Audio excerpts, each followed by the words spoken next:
미국 대선 2막의 시작인 해리스 대 트럼프 토론은 아직 확정되지 않았습니다. 트럼프 후보가 마이크 켜는 것은 괜찮다고 답했지만 ABC가 아닌 다른 채널에서 토론하길 원합니다. 해리스 후보는 지금부터 경제, 사회, 국제 이슈에 대해 자신의 입장을 밝혀야 하는 시험대에 올랐습니다. 예를 들면 이민에 대한 입장은 왜 강경하게 바뀌었는지 등입니다. 트럼프 후보는 케네디 주니어에 이어 한때 민주당이었던 전 연방 하원 의원의 공식 지지도 받았지만 그 영향은 알 수 없습니다. 케네디 후보는 과거에 고래 머리를 전기톱으로 잘라 집으로 가져갔다는 딸의 증언도 나와 주목받고 있습니다. 또한 트럼프 후보의 전 보좌관을 포함해 공화당 대선 후보들의 보좌진 수백 명이 해리스를 지지한 공개 서한도 공개됐습니다.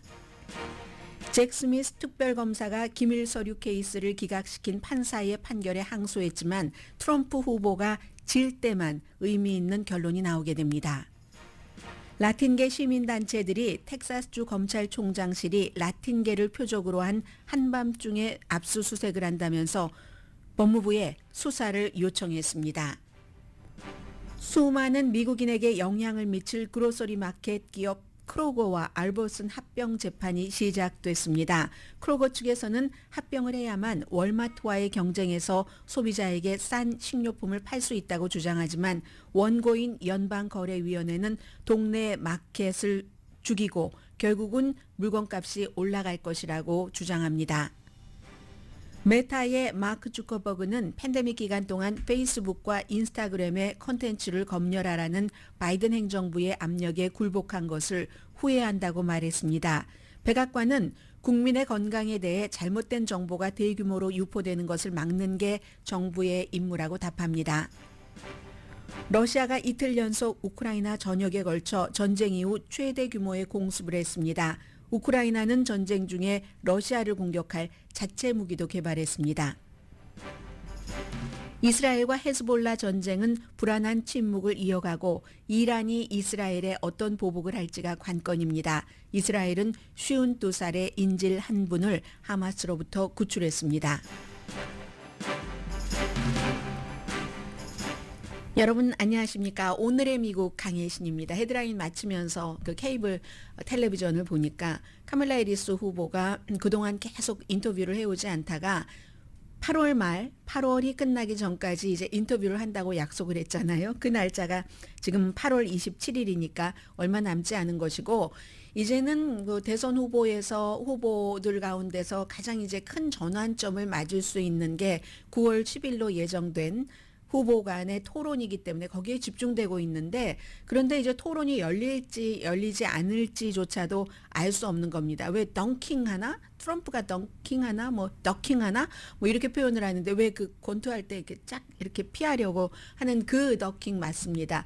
그런 표현을 하는 그 매체들도 있는데 토론을 할 수도 있고 하지 않을 수도 있고 뭐 마이크 켜놓는 것은 해리스 측에서 기회를 봐서 트럼프를 굉장히 이제 그 캐릭터가 대통령에 맞지 않는다 하는 반응을 하도록 미끼 삼아 유도로 그렇게 하려고 하기 위해서 카멀라 해리스 측에서는 마이크를 2시간이 될지 얼마가 될지 모르지만 토론 내내 켜놔야지 된다고 얘기를 하고 그러나 이제 트럼프 쪽에서는 지난번에 바이든과 토론할 때만 유일하게 이제 미국 대선 후보 토론에서 마이크를 안 켜놓은 거거든요. 지난번에도 그랬고 2020년에도 그랬고 한 번 있었을 때 그러니까 오히려 이 켜놓지 않으니까 좀 대통령스러워 보이더라. 중간중간 막 차고 들어가고 그렇지 않으니까 해서 트럼프 캠프 측에서는 마이크를 꺼놓는 것을 원하는데도 트럼프가 마이크 키는 거 나 그거 괜찮을 수 있어. 다만 ABC 방송으로 서로 민주당과 공화당이 합의를 해놨으니까는요.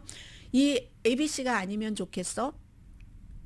ABC는 너무 편파적이야. 가짜 뉴스를 내보내. 이렇게 얘기하는 거를 보고는 이거저거 피하는구나. 저쪽 상대방의 그 막서의 잽을 피하기 위해서 트럼프가 그러는 거구나 하고 이제 많은 사람들이 얘기를 하는 겁니다.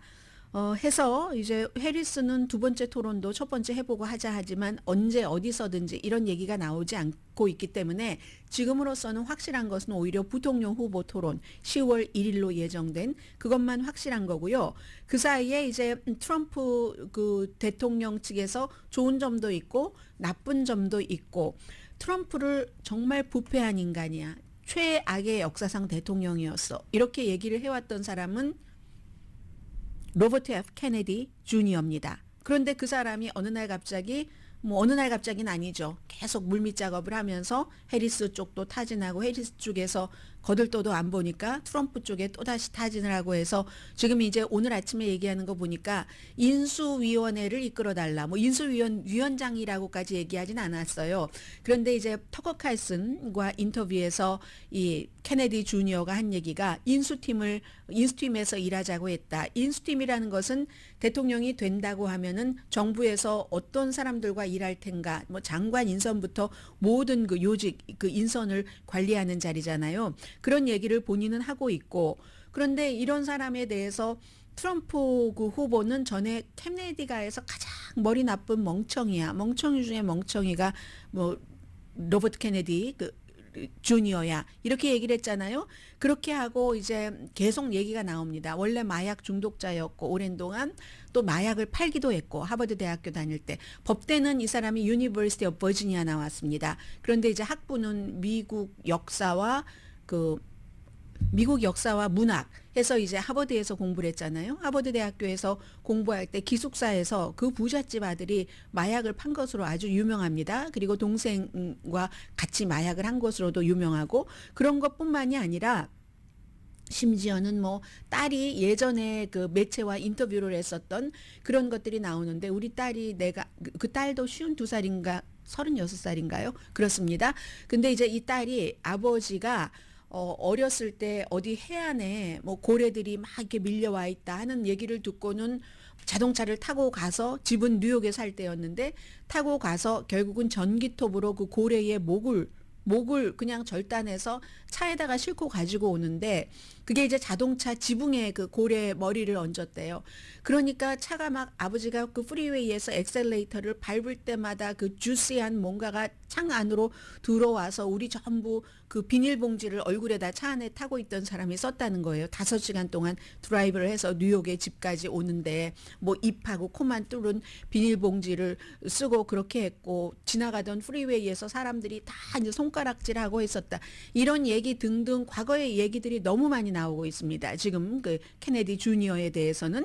그래서 과연 이제 이 사람이 그 트럼프를 지지한 것이 이득이 될 것인가. 그리고 실제로 보니까 이게 모든 경합지에서 후보를 사퇴했다고 해서 이름을 다 내릴 수 있는 게 아니에요. 본인이 한 영향력 있는 10군데 정도에서 내린다고 했는데 실제로는 47군데에서 이름이 올라갈 자격은 있고 뉴욕 빼고요. 뉴욕은 뉴욕에 살지도 않으면서 왜 뉴욕이냐 해서 거부를 했기 때문에 주마다 법이 다르니까 그래서 뉴욕 빼고 47군데에서 가능하고 공식적으로 확인된 게 22군데였는데 그 가운데서 한 10군데 정도를 빼거나 놓거나 한다고 했는데 실제로 미시건은 불가능합니다. 이미 다 주마다 마감 시한 등등 자격 요건 때문에 그리고 지금 불가능한 게 네바다와 위스콘신, 노스캐롤라이나도 이제 불가능할 수 있다고 하거든요. 그렇게 될 경우 카밀라 해리스가 왜 케네디의 손을 잡지 않고 그냥 반응도 안 하고 버려버렸는가. 사실은 해리스가 들어온 이후에는 3자 대결을 하면 해리스 쪽에 민주당 쪽에 더 이득이었거든요. 이건 경합주에서나 전국적인 그런 그 도표로나 다 마찬가지입니다. 그래서 버려버린 것인데 실제로 네바다, 위스콘신, 노스캐롤라이나에는 지금 불가능할 가능성이 이미 마감일이 지났거나 인쇄가 시작됐거나 해서 그렇다고 하니까 이게 큰 도움이 될 것인가. 또 어떤 분은 오늘의 미국 그 청취자 시청자분들이 굉장히 아주 진지하게 미국을 바라보고 계시고 많이 알고 계시는 분들이 많기 때문에 왜 이걸 선거에 임박해서 탁 임팩을 주지 미리부터 여기 후보 지지 선언을 했는가 하는 것에 대해서는 오히려 조금 더 있으면 지지율이 거의 0이 될 테니까 0이 될 테니까 그거 피하려고 지금 그나마 건지려고 이 시점을 택했다 하는 그런 분들도 계세요. 어쨌든 그리하여 뭐 분명한 것은 어느 정도는 아무래도 그 케네디 주니어를 지지하셨던 분들이 트럼프를 지지한다고 하면 그쪽으로 갈 수는 있지만 영향을 미칠 만큼이 될 것인가 이건 아직 모르고요. 지금 텔레비전에 또 나오네요. 또 한 사람 툴시 게버드라고 하와이에 살고 계신 분들 안녕하세요. 하와이주의 연방 하원 의원이었던 민주당 소속으로서 툴시 게버드가 어제 공식적으로 트럼프 후보를 지지를 했습니다. 이분은 그 예비군이기도 했고 그리고 이라크에 참전하기도 했고 또 뭐가 있나요? 사모아 출신으로서 그 최초의 연방 하원 의원을 지낸 여자죠. 굉장히 말을 잘해서 예비선거에 나왔었습니다. 민주당, 바이든, 뭐 카멜라 해리스 다 함께요. 그때 카멜라 해리스는 바이든을 아주 교모하게 환하게 쳐버렸고 그리고 그 카멜라 해리스를 내친 사람이 바로 툴시 게버드입니다. 이 사람이 어느 순간에 이제 예비선거 다 끝나고 그리고 나서 민주당을 탈당을 했죠. 뭐 경선할 때부터도 저 사람은 공화당에 가까워 하는 그런 그 시선 집중이 있었는데 해서 민주당을 탈당하고 나서 우파 언론 매체로 가버립니다. 팍스 뭐 이런 데로 가버립니다. 그래서 인지도는 굉장히 높아졌는데 어제 이제 그 트럼프 후보를 지지하면서 그 이유는 트럼프가 있으면 전쟁에서 미국을 멀어지게 할 것이다. 이제 본인의 여러 가지 경력과 비춰볼 때 뭐 적절한 얘기를 한 거죠. 아무튼 이런 얘기를 했지만 어차피 이 툴시 게버드는 민주당을 탈당한 이후에 저 사람은 공화당 사람 했기 때문에 별로 큰 영향을 미치지 못할 것으로 보이고 그리고 이제 마지막으로 한국에서는 한국 언론 매체들은 대전환이다 이렇게 표현을 하던데 저는 이건 대전환으로 보여지진 않거든요. 여러분들께서 한번 판단해 보시겠어요? 트럼프의 보좌진이나 부시 전 대통령, 존 맥케인 그 대통령 후보, 미 롬니 전부 이 사람들이 대통령 후보였거나 대통령이었던 사람이잖아요.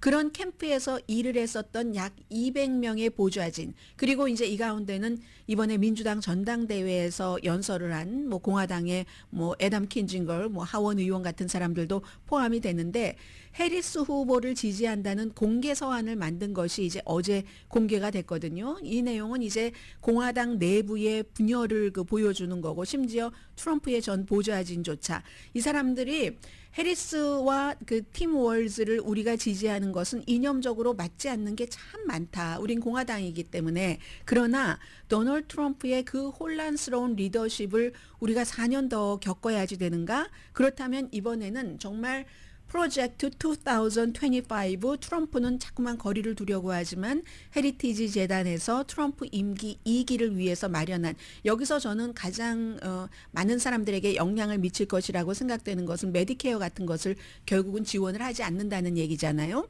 뭐 의료 같은 것도 마찬가지고 여기서도 그런 얘기를 합니다.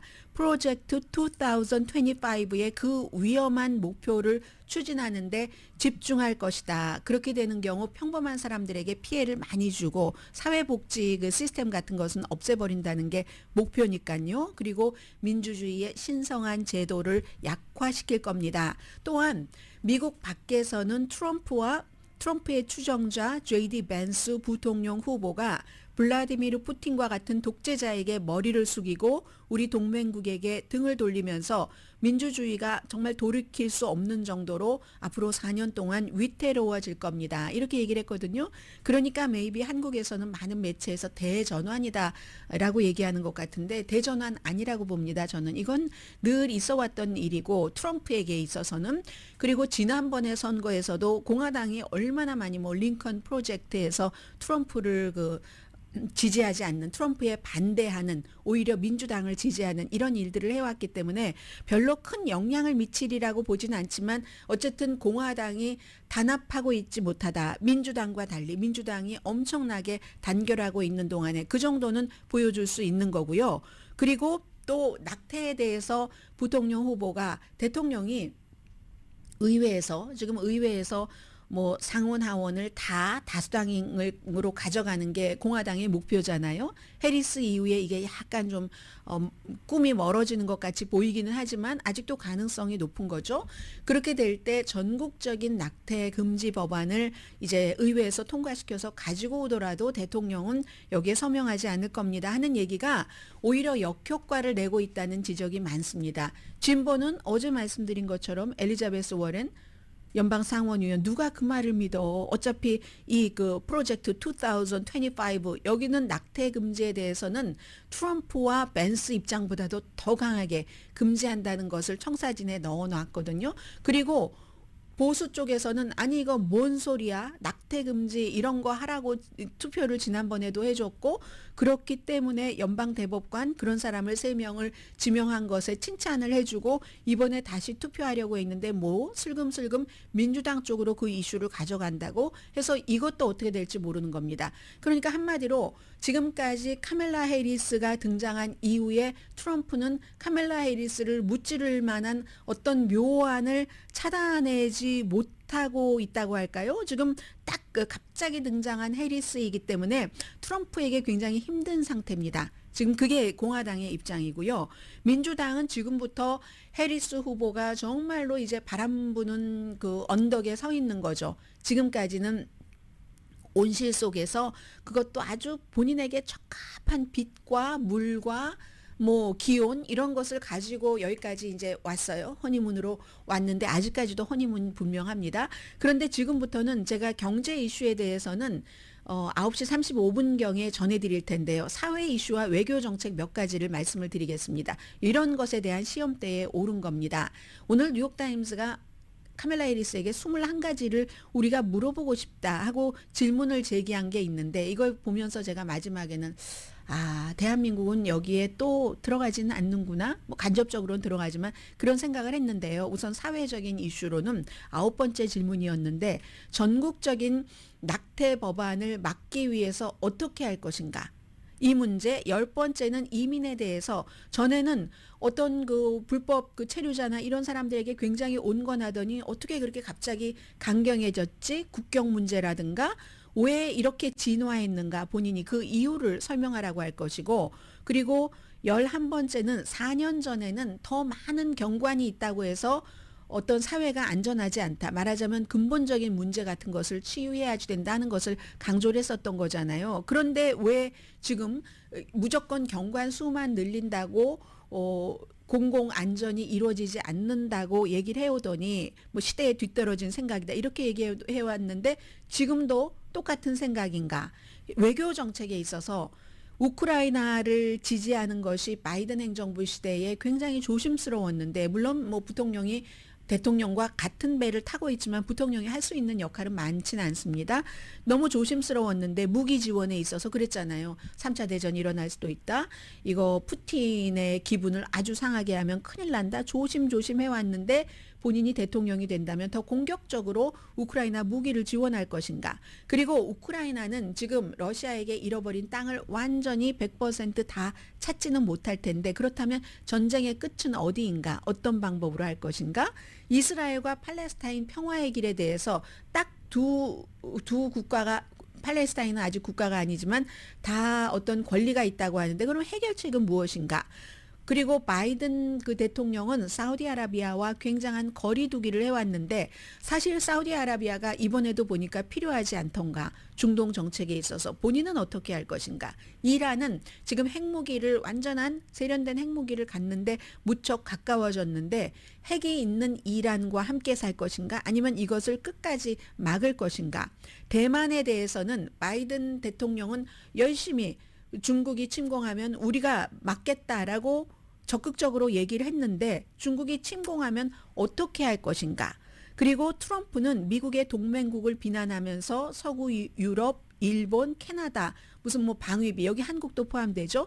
그렇게 하라고 하는데 당신은 어떻게 할 것인가. 19번째가 트럼프는 거짓. 기본 민주주의 전통을 거부하는데도 수많은 미국인이 그를 지지하고 있다. 과연 왜 그럴까?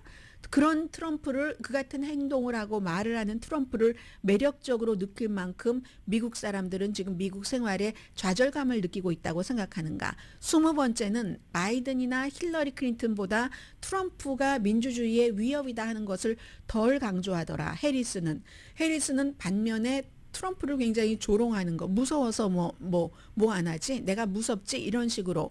그게 스윙 보터를 투표장에 가게 하는 효율적인 방법이라고 생각하는가? 21번째는 특히 존경하는, 좋아하는, 존중하는, 어드마이어하는 미국 대통령이 있다면 이런 사람들 빼고 바이든, 오바마, 또 이제 누구죠? FDR, 또 링컨, 워싱턴 이런 사람 빼고 그러니까 철학을 본다는 거죠. 통치의 철학을. 이런 질문들에 대해서 이제 카멜라 해리스가 답해야 된다는 게 뉴욕타임즈의 공개 질문이었고요. 그리고 제가 이 수많은 외교 이슈가 굉장히 많았잖아요. 외교 정책에 관한 게 12번째부터 거의 21번째까지 9개 정도가 되나요? 세 파트로 나눴을 때 그 정도 되는데 여기에 한국은 없잖아요. 이란, 이스라엘, 우크라이나, 일본 다 들어가는데 캐나다. 그런데 구태여 연결을 하자면 이란이 핵무기 개발에 거의 가까운데 핵이 있는 이란과 잘 지낼 것인가 아니면 이걸 끝까지 막을 것인가. 이게 이제 해당이 될 것 같고요. 그리고 이제 어떤 그 방위비 문제에 대해서 그 트럼프가 어제 3%까지 GDP에 하라고 했잖아요. 지금 3%까지 나토 회원국 중에서 그 방위금을 내는 국가는 5개밖에 안 됩니다. 5개 국가인데 미국, 폴란드, 그리스를 포함을 해서 그러면 이제 이게 이제 한국에도 딱 해당이 되는 거잖아요. 이렇게는 되지만 직접적으로는 한국은 이런 그 문제에 나올 때 또 언급되지 않는구나. 이제 이런 생각은 아무튼 해봤습니다. 해서 지금부터는 누구라도 민주당의 전당대회 이후에 해리스가 올라갔고 트럼프가 조금 내려가거나 그럼에도 불구하고 트럼프가 지금 이길 수 있는 가능성 굉장히 높습니다. 어떤 선거인단제의 그런 그 미국의 투표 시스템이기 때문에 지금부터 이제 시작을 하는 겁니다. 지금까지는 오프닝 게임이었어요. 오프닝 게임이었고 본 게임은 8월 27일 어제부터 시작됐다고 볼 수도 있겠고요.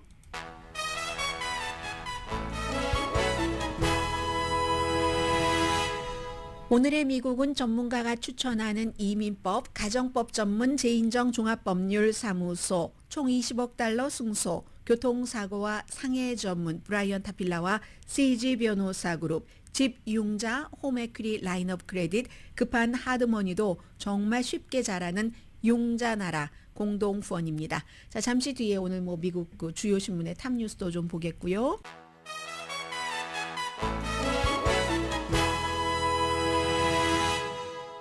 라디오 서울방송 오늘의 미국 듣고 계십니다. 네, 이 트럼프 후보가 이 두 사람을 인수팀에 공식적으로 이제 영입한다는 것을 확인을 했습니다. 누구냐면 로버트 F. 케네디 주니어와 그리고 이제 툴시 게벌드 이 민주당 예비선거 후보였다가 탈당하고 어제 이제 트럼프 후보를 지지한 이 두 사람이요. 그러면 이제 트럼프 행정부 2기를 맡는데 이제 공식적인 이런 그 사람을 딱 선택을 할 수도 있고 사람을 추천을 할 수도 있고 이제 그런 그 두 사람이 그런 역할을 맡는다 하는데 또 여기도 이 트럼프 후보는 항상 그 가족들을 많이 등장시키죠. 임기 1기에는 전혀 경험이 없는 정치 경험 없는 딸과 사위를 백악관으로 데리고 들어갔고 그런데도 그게 계속 유지가 될 수 있었다는 게 다른 나라에서는 굉장히 이상하게 보죠. 미국이 민주주의 국가라고 하는데 대통령의 파워가 막강하긴 하구나. 대통령의 특별 자문들을 전혀 경험도 없는 데다가 게다 대고 그 딸과 사위를 하더니 했는데 이번에는요. 도널드 트럼프 주니어와 에릭 트럼프 이제 그 딸과 사위는 몇 천만 달러짜리 집도 산 것 같던데요. 캘리포니아 주 쪽인가? 예, 산 것 같아요. 그런데 그것도 1, 2천만 달러짜리가 아니고 3, 4천 달러래요.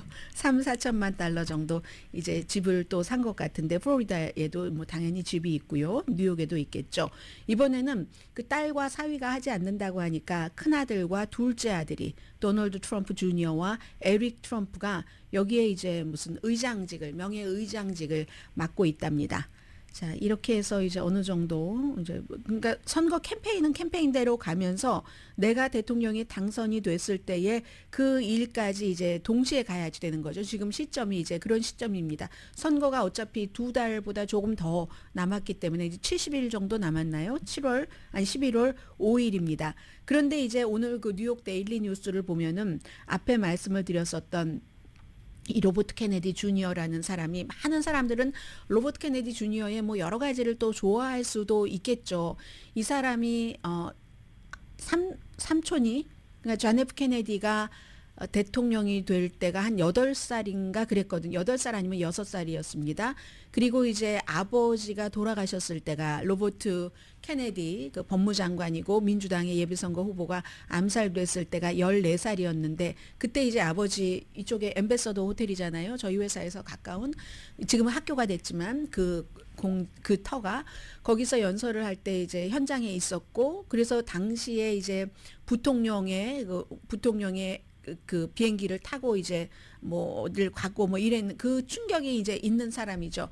그래서도 사실은 이 케네디 주니어에 대해서 많은 사람들이 어떠한 좀 그 약간의 좀 참 안 됐다 하는 그런 감정들도 있습니다.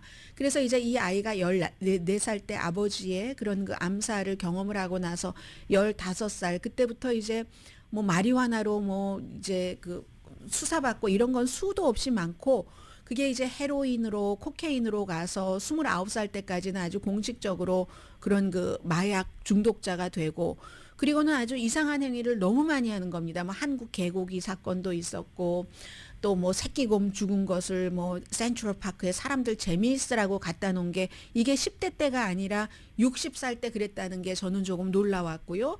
그리고는 그것보다 더 전에 앞서 말씀드린 지금 뉴욕 데일리에서 보도하고 있는 고래가 이제 해완으로 밀려온다, 죽은 고래들이 하니까 전기톱을 가지고 가서 그걸 목을 썰어 가지고 왔다는 게 딸의 증언인데, 아버지가 동물의 해골 수집하는 걸 좋아한답니다. 그리고 실제로 이건 이달 초에 어떤 인터뷰에서도 본인이 얘기를 했어요. 뭐 해골이 가득하다고 어디엔가 본인. 그 정도로 이제 보통 사람은 아닌 겁니다. 좀 기행 같은 것을 많이 하는 그 사람이라서 이 딸이 예전에 인터뷰한 거거든요. 그걸 뉴욕 데일리가 다시 이제 리마인드를 시킨 건데, 그런 일들이 있었지만 우리는 정말 코도 막고 입도 막고 이렇게 5시간 동안 그 자동차 천정에는 뭐 고래 목이 있었고 뭐 이렇게 하고 오긴 했는데, 우리들에게 그런 비슷한 일들이 일상이다라고 또 얘기를 합니다. 평범한 일상이다 라고 하면, 글쎄 사람들은 그럼 이 케네디 주니어에 대해서 무조건 케네디 가문이라는 이름만 보고 그에게 투표를 해야지 되겠다고 생각했던 사람들이 무척 많죠. 왜냐하면 그 당시에는 해리스라는 사람이 없었기 때문에 바이든도 마음에 들지 않고 트럼프도 마음에 들지 않았던 사람이 그냥 아무것도 모르죠. 그냥 케네디 하면은요, 본인이 태어나기 전의 사람이었는데도, 이제 존 F 케네디나 로버트 케네디에 대해서 본인이 태어나기 전의 사람인데도 케네디 가문의 어떠한 이런 그 선망의 대상 이런 것들이 있어서 무조건 투표를 하려고 했던 사람들에게 이런 걸 이제 리마인드를 시켜주는 겁니다. 자꾸만 이런 사람인데, 이런 사람이 트럼프를 지지했는데, 이런 사람이 인수위원회인데 하는 그런 거. 그래서 환경그룹에서는요, 이 내용이 다시 나오니까 연방 관계자에게 이거 조사해야지 된다. 과거에 한 일이라도, 뭐 미국에서 뭐 여러 가지 일이 많이 있을 수 있잖아요. 뭐 동물 학대라든가 멸종동물 학대라든가 등등. 케네디 가문의 사람이기 때문에 하버드 그 기숙사에서 마약을 팔았어도 체포되지 않았고 프로베이션으로 끝났고, 아마 다른 사람이 그랬으면 몇 년 징역형이었을 겁니다. 이제 그러한 내가 마약을 그에게 샀다, 그가 나의 마약상이다 하는 것을 이번에 얼마 전에 내가 이렇게까지는 고백하지 않으려고 했는데 하면서 한 사람이 아주 유명한 책을 쓴 사람입니다. 내가 하버드 대학교에 같이 다닐 때 이 케네디 주니어에게 마약을 샀어 하는 것도 자꾸 나오는 거죠. 이건 이제 신뢰도가 이제 떨어지는 이제 그런 뉴스가 있어서 지금 말씀을 드렸고요. 그리고는 오늘 그 미국의 많은 신문들은 이제 뒷부분에 전해드리겠지만 우크라이나와 이스라엘에 대해서 일면에 약속이나 한 듯이 똑같이 이렇게 보도를 하거든요. 그 밖에 또 한 가지는 선거와 연관이 된다면 휴스턴 크로니클을 전해드리겠는데요. 뭐 이거 물론 뭐 뉴욕타임스 같은 데도 실렸습니다. 지금 라틴계가 선거에 결정적인 역할을 할 것이다 하는 보도 무척 많이 나오고 있죠. 뭐 특히 뭐 예를 들어 애리조나의 라틴계라든가 어디의 라틴계나 다 마찬가지로. 그런데 텍사스주의 검찰총장이 트럼프 후보를 공식적으로 지지하는 유명한 사람이잖아요. 그렇기 때문에 본인이 막 부정부패, 여자 문제 이런 온갖 것들이 있어도 또 그 힘으로 재선이 됐습니다. 그러면 또 뭔가를 해야 되죠. 열심히 부정선거를 막겠어 하면서 수사한다면서 이 검찰총장실에서 새벽이고 밤이고 막 압수수색을 하는데요. 그게 라틴계 시민단체의 멤버들을 그토록 아주 집중적으로 수사를 한답니다. 이거 뭐 사기 투표야 하는 것을 증명을 하기 위해서 가장 오래된 라틴계 시민권 그 단체 가운데 하나인 라틴계 시민연맹 League of United Latin American Citizens, 여기서 우리가 표적이 되고 있다. 우리 멤버들이 너무 표적이 되고 있는데 연방 수사기관이 이거 좀 수사 좀 해야지 된다. 심지어는 70대 80대 노인들 집까지 새벽에 막 들어가서 깜짝깜짝 놀랜다. 우리 할머니들을 제발 쫓아다니지 마세요 하고 인터뷰를 하고 있는데, 그중에서 샌안토니오의 은퇴한 교육자인 87세의 리디아 마르티네즈, 이분은요 87세라는데 제가 사진을 보니까 그렇게 믿어지지 않습니다. 이분은 너무너무 오래전부터 계속 이런 그 시민 봉사활동을 했기 때문에 본인도 나이가 87살이나 되고 하니까 다른 그 노인회 같은 데 가서 어떻게 투표를 하는가 이런 거 이제 설명해주는 자원봉사를 하고 있는데, 이런 사람들을 막 검찰 그 총장실에서 급습을 한다는 얘기입니다. 막 권총도 보였고 9명의 경찰이 왔는데 7명이 남자고 몇몇 사람은 권총을 권총집에 이렇게 넣는 것을 보여주고 있었고, 막 문을 밀치고 또 막 십자가로 막 장식된 막 거실의 벽을 지나서 막 이렇게 다니고 뭐 이런 얘기들, 너무 무서웠다고 스페인어로도 영어로도 이렇게 얘기를 하는데, 이런 것들이 결국은 라틴계의 그 유권자들은 경찰이, 특히 이제 보수적인 지역에서의 경찰이 이런 선거 운동하는 사람들, 자원봉사자들을 위협하는 것이다. 활동을 많이 하지 말라고 이렇게 이제 보고 있는 겁니다. 그리고 민주당 후보인 세실리아 카스텔라노의 휴대폰까지도 압수를 했다. 뭐 이런 내용이 그 휴스턴 크로니클의 일면에 크게 보도가 돼 있기 때문에 이건 라틴계 투표를 억압하려는 너무나 노골적이고 뻔뻔한 시도다 해서 이제 그 켄 팩스턴 그 주 검찰총장을 엄청 비난하는 그런 내용이 이제 휴스턴 크로니클에 실렸습니다. 휴대폰 같은 거 막 압수해 간대요. 이게 이제 오늘 전혀 휴스턴 텍사스가 아닌 뉴욕타임스나 휴스턴 크로니클의 공통적인 보도였고요. 그리고 또 하나는 이건 이제 신문의 안쪽에 많이 실린 건데, 잭 스미스 특별검사가 그 사이에 하도 많은 일이 일어나서 아마 여러분들 잊으셨을 수도 있을 것 같아요. 아마 세계 다른 나라에서 법을 어기고 전직 대통령이 기밀 서류를 집으로 가져갔다 하면 아마 그 전직 대통령은 뭐 제가 실수로 그랬습니다라든가 잘못했습니다라든가 하고, 또 미국은 정직을 굉장히 우선으로 생각하는 나라니까 잘못을 또 인정을 하고 나면은 넘어갔을지도 모릅니다. 그런데 이제 그걸 계속 1년 반씩이나 안 주니까 이걸 결국은 뭐 연방수사국이 영장을 발부받아서 급습해서 그것도 알려줬죠. 충분히 이 트럼프가 연방 법무부에 뭐 1억 달러인가 손해배상을 그날 급습했다고 해서 청구를 했다고 하는데, 다 미리 알려주고, 그리고 전직 대통령에 대해서 예우를 하기 위해서 트럼프 그 대통령이, 전 대통령이 집에 없는 날을 택해서 미리 날짜 다 주고 갔다는 얘기입니다. 그런데 이제 그걸 또 트럼프가 그 판사를 만들어 준 뭐 형사 이런 것에 대해서 전혀 경험이 없는 그런 그 판사가 주물락 하다가 말하자면 굉장히 너무 오래 걸렸어요. 이걸 오래 판결하지 않고 있다가 이걸 기각시켜 버렸잖아요. 기각시킨 이유는 특별검사를 임명한 자체가 우연이다라고 얘기를 했습니다. 그리고 그 특별검사는 잭 스미스는 이 판사가 몰라도 한참 모른다. 특별검사, 이 같은 연방 법무장관이 특별검사를 임명하는 것은 1850년 이후에 워러게이트 때도 그랬고, 워러게이트 때만 그랬습니까? 로버트 허 한인 바이든의 기밀 서류를 조사하는 특별검사도 연방 법무부가 했고, 그리고 이건 이미 연방 대법원에서 판결을 내린 겁니다. 그렇게 할 수 있다고. 그런데 이거 대통령도 아니고 연방 상원의 인준도 받지 않았는데 특별검사가 임명됐다고 그런 건 그 특별검사의 자격이 없기 때문에 위헌이고 그런 특별검사가 기소한 것은 무효야 하고 기밀 서류에 대해서 이거 그냥 무효로 처분을 해줘 버렸잖아요. 여기에 대해서 어제 이제 기소를 한 겁니다. 그런데 중요한 건요. 이 기소가 처음에 이제 이 캐논 판사인데요. 에일린 캐논 판사가 이거 기밀 서류 이거 무효야.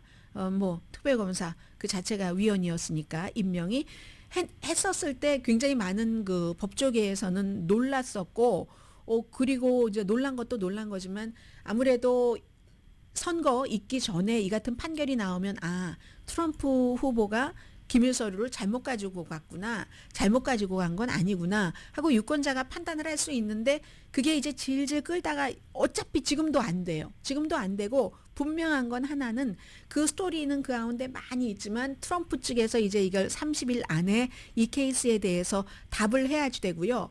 아무리 항소를 한 특별검사가 유리하다 할지라도 이건 선거 전에 끝날 리가 없습니다. 선거 전에 끝날 리가 없고요. 그리고 이 항소는 트럼프 후보가 선거에서 질 때만 결국은 중요해집니다. 트럼프가 선거에서 이기면 이건 연방 케이스잖아요. 연방 케이스이기 때문에 트럼프 후보는 이걸 분명히 다 본인이 셀프 사면을 해버릴 것이라는 것을 누구나 다 알고 있고 누구나 다 각오를 하고 있습니다. 어떤 분들은 이 오늘의 미국을 듣고 보시는 분이 저에게 그런 질문을 해주십니다. 참 이상하다. 트럼프는 4년 내내 그렇게 고생을 했고 돈도 그렇게 많고 그렇게 부자인데 뭘 78세나 돼서 또 대통령에 나오려고 하지? 뭐 요즘에는 어디 무슨 소셜 미디어에 쓰는 글을 보면은 전혀 있지도 않은 말 같은 틀린 것을 썼다가 지우고 하는 것을 보면 분명히 노쇠함도 있는 것 같은데 왜 또 그 고생을 사서 하려고 하지? 라고 물어보시는 분이 계시는데요. 이것 때문에 그렇습니다. 케이스가 너무 많은 거예요. 지금 연방 케이스는 본인이 대통령이 되면 그냥 한 번에 끝납니다. 전부. 그리고 더군다나 이런 선거법에 관한 케이스를 이처럼 이 같은 판사가 판결을 해놨기 때문에 조지아 케이스 같은 경우도 주의 케이스지만 트럼프에게 유리하게 됩니다. 트럼프 후보가 선거에 나가는 가장 중요한 이유는 바로 본인의 이 사법 리스크를 깨끗하게 그냥 사면을 해버려서 클리어 시키기 위한 게 이게 이제 제일 중요한 목표입니다. 답이 됐습니까? 자, 잠시 뒤에 미국의 이제 경제 정책이라고 할까요? 해리스의 이런 그 아직 발표하지 않은 그렇지만 중요한 것과 또 미국에서는 국가가 국민의 무슨 가격이나 이런 것에 대해서 반독점법이라는 것에 대해서 굉장히 적극적으로 개입을 하잖아요. 그런 회사들을 막 고소를 하잖아요. 그런 케이스에 대해서 그리고 시간이 되면은 이제 마크 저커버그까지 잠시 뒤에 전해드립니다.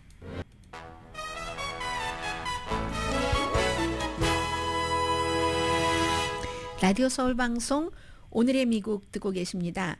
네, 지금 이제 이 얘기부터 말씀을 드려야지 되겠네요. 연방거래위원회, 무역위원회, 트레이드 커미션이요. 여기서 이제 크로거를 상대로 그 소송을 했는데 큰 그 그로서리 체인이잖아요. 그리고 캘리포니아주에는 알버슨이 많은데 알버슨이 비싸잖아요.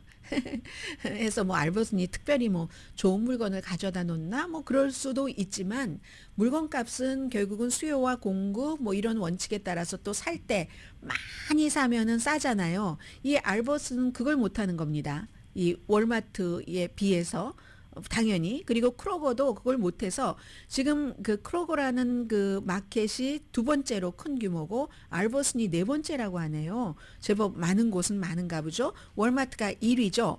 해서 이제 이 두 그 그로서리 스토어가 2022년도 10월 달에 인수합병하기로 크로거가 알버슨을 250억 달러 규모의 사기로 합병하기로 합의를 했습니다.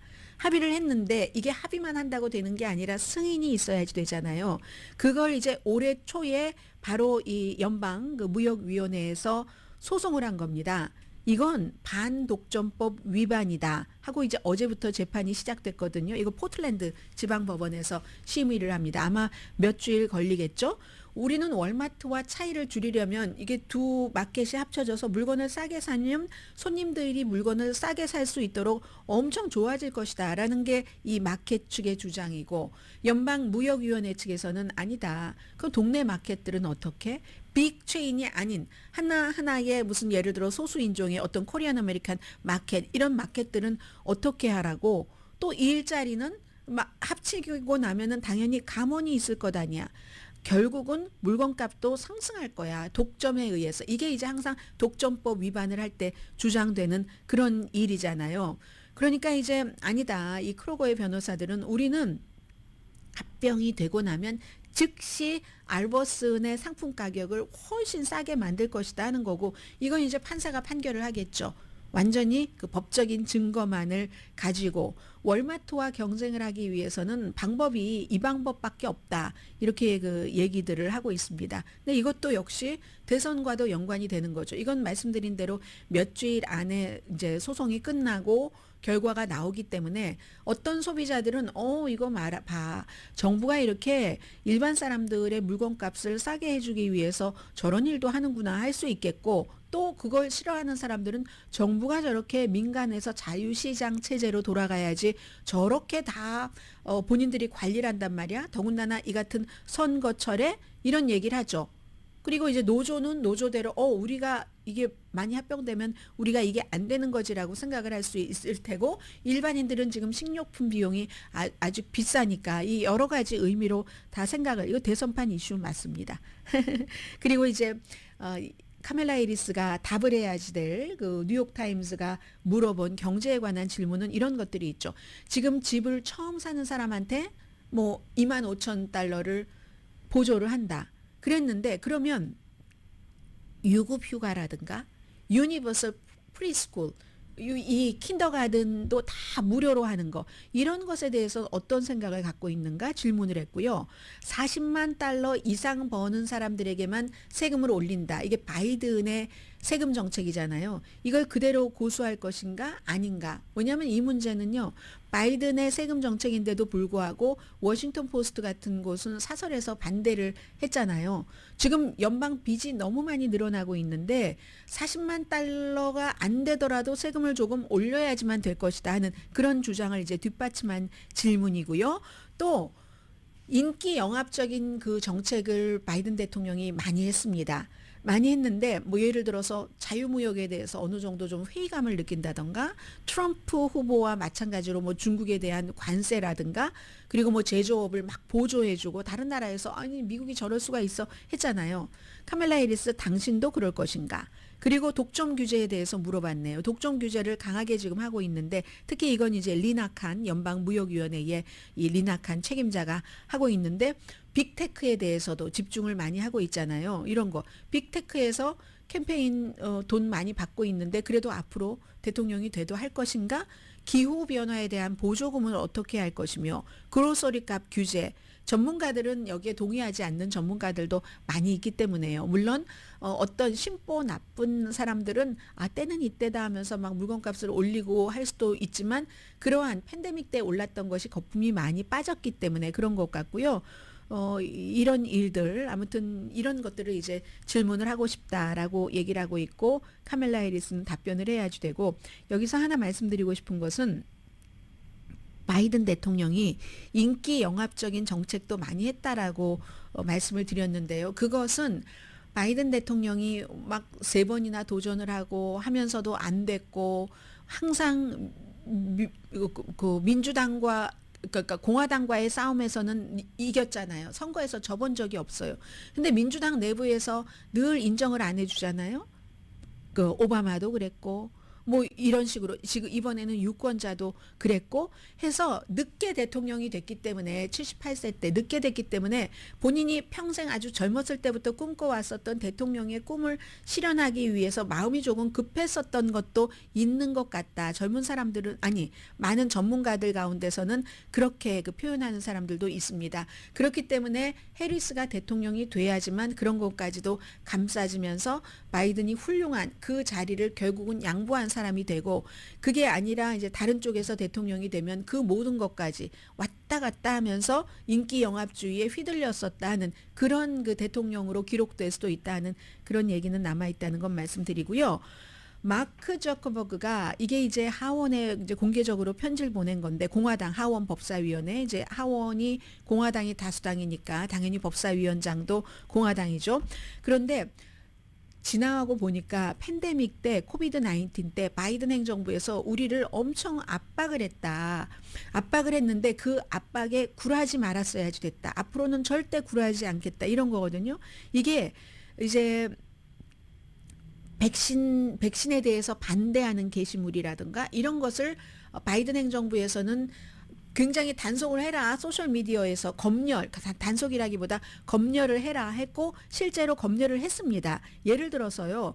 2000년도에 9월 달에 마크 저커버그는 이런 것 우리는 안 한다. 이제 자유 표현의 장으로 내버려 둔다 하다가 2021년도에 팬데믹이 2020년도부터 시작됐잖아요. 2월 달부터. 그런데 1년이 지난 2021년도에는 이거는 이제 이미 트럼프 때는 안 한다라고 한 거고 바이든이 들어왔잖아요. 2월 달 1월 25일인가 취임시켰죠. 2월 달에는 회사 측에서 이걸 검열을 하겠다. 이게 굉장히 압박이 많이 들어왔기 때문에 그래서 뭐 2천만 개 이상의 컨텐츠를 삭제를 했는데 어떤 거는 좀 유머러스한 이런 것까지도 우리가 삭제를 했다. 굉장히 유감이다. 풍자적인 것도 검열하라고 하니까 검열해서 삭제를 했다. 이제는 안 한다라고 얘기를 하고 있고 지금 이제 코비드 겨울철 막 오잖아요. 백신도 맞아야지 되고 하는데 백악관은 성명을 발표를 했습니다. 우리 입장은 너무나 명확하고 일관적이다.